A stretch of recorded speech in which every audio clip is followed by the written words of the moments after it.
Moikka. Onko sullakin fibromyalgia? Joo, mulla kanssa.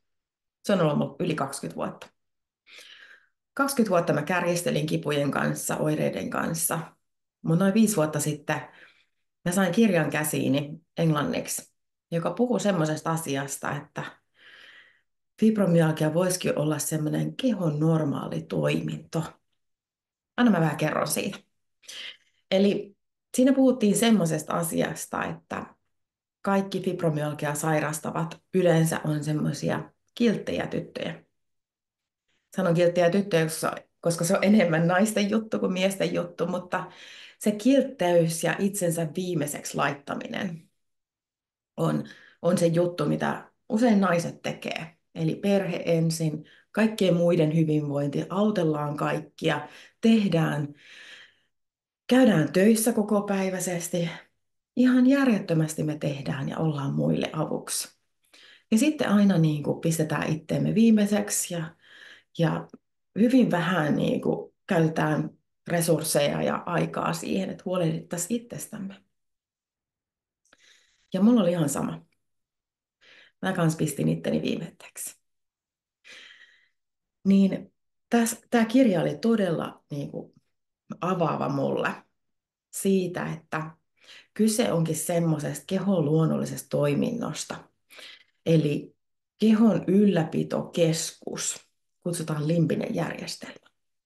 Niin sen tehtävä on ylläpitää elämää, kehon toimintoja, ruoansulatusta, lihaksistoa, hermostoa, ähm, hormonitoimintaa, lymfajärjestelmää, kaikkia näitä toimintoja, unirytmiä, jopa seksuaalisia haluja.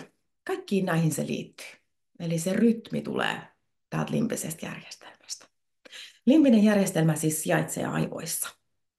Mutta sillä ei ole mitään tekemistä ajattelevan mielen kanssa. Et se on ihan täysin tämmöinen mekaaninen osuus aivoja. Mutta se kuitenkin kuuntelee tai saa viestiä ajattelevalta aivolta. Ja reagoi sitten siihen. Eli jos meillä on ajatuksia, mitkä on tosi negatiivisia tai tuomitsevia tai vaativia, niin se reagoi niihin ihan samalla tavalla kuin se reagoi esimerkiksi ulkoiseen stressiin. Eli on stressaava elämäntilanne, on riitoja jonkun kanssa, on vähän vaikeaa perheessä, on työpaikalla vaikeaa, on vaatimuksia, on turhauttavia tilanteita, on isot lainat ja työpaikan pitäminen vaikeaa.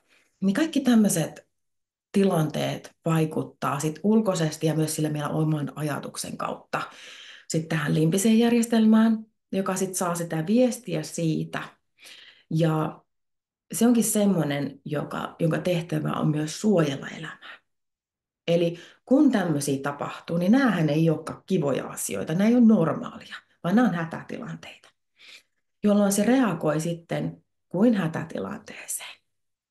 Eli sillä on pari eri tapaa reagoida niihin. Eli kun se hätätilanne on semmoinen shokkivainen, eli huomaat, että tulee tulipalo tai jotain, todella semmoinen niin kuin pikainen juttu, niin silloin viesti lähtee sitten amygdalan kautta ja semmoisena shokkina, että hei, nyt äkkiä tehdään tälle jotain.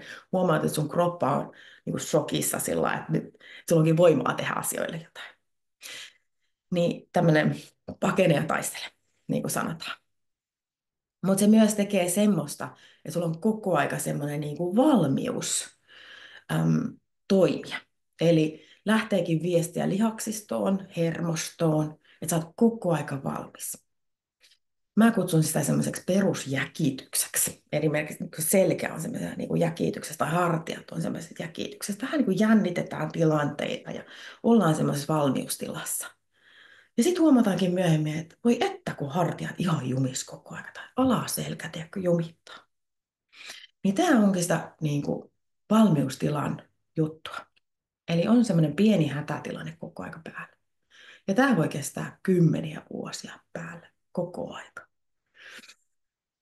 Sitten on myös semmoinen, että tulee niinku vaiheittain tämmöisiä oireita, niin kuin huomataan. Että yhtäkkiä onkin sitten kovat oireet päällä, on tämmöinen niin kuin, tosi paha fibrokivut päällä. Niin nämä onkin sellaisia, että reagoidaan hetkestä asioihin. Eli onkin ihan järjetön riita puolison kanssa, äm, niin yhtäkkiä huomataan, että kroppa on ihan kauhean huonossa kunnossa. Mutta me ei osatakaan yhdistää sitä, että hei, tämä tilanne liittyykin näihin mun kipuihin. Ja siinä samassa sitten myös huomataan se, että on tosi tunnemaailma niin kuin, villinä. Tämä limbinen järjestelmä, kato, on myös nimeltään tunnevaivat.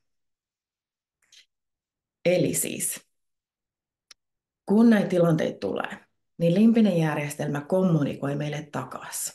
Eli se kommunikoi ensiksi tunteilla ja sen jälkeen oireilla. Ensiksi se lähettää ne tunteet. Tulee vihaa, tulee ärsyntymistä, tulee pelkoa, tulee ilokin on sen oire. Paitsi, että se on hyvä.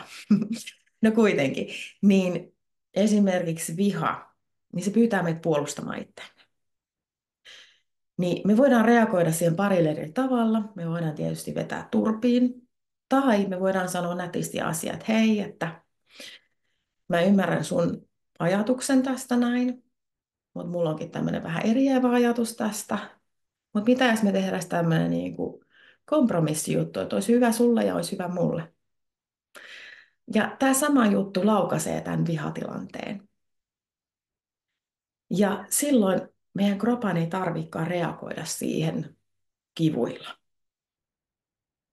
Eli tämmöisiä metodeja käyttäen me voitaisiin elää oireettomasti. Ja mä käytän näitä päivittäin. Eli mä aina jään kuuntelemaan, että hei, tuliko tunnereaktio, mitä tässä tilanteessa, tuliko joku tämmöinen ja mitä tämä haluaa, että mä toimisin tähän tilanteeseen. Ärsyttääkö tämä mua? Miten mun pitää reagoida ärsytykseen? Miten mun täytyy reagoida pelkoon, vihaan? Mitä tämä tilanne nyt vaatii? Onko mulla tänään semmoinen, että mun täytyisi tänään ottaa vähän iisimmin? En mä tänään jaksakaan niin paljon. Tai toisena päivänä onkin täynnä intoa ja jaksaa tehdä hirveästi juttuja. Ja sitten myös se vaikuttaa liikunnan lisäämiseen. Siitä voidaan puhua toinen kerta. Mutta kun me hoidetaan tätä perusjuttua tällä tavalla, niin me päästään näistä peruskivuista oireista eroon. Eli jos sua kiinnostaa tämä metodi enemmän ja tarvit apua tässä, niin mä voin laittaa sulle kirjallisuutta, viitteitä niihin. Sä voit kokeilla tätä ihan itseksesi tälleen. Tai sitten ihan muutamalla kerralla mä voin auttaa sua tässä metodissa. Eli kuunnellaan yhdessä vähän niin sun oireita, sun reaktioit niihin, sun tilanteita. Ja katsotaan sulle sellaiset sopivat keinot toimii niissä. Ja tälleen sä pystytkin olemaan ilman oireita. Mä tein sen saman ja nyt mulla ei ole oireita. Joten mä oikeasti toivon, että säkin pääsisit niistä eroon ja pystyisit elämään sitä elämää, mitä sä haluat ja tarvit. Eli näin. Kaikkea hyvää ja ollaan yhteyksissä. Moikka!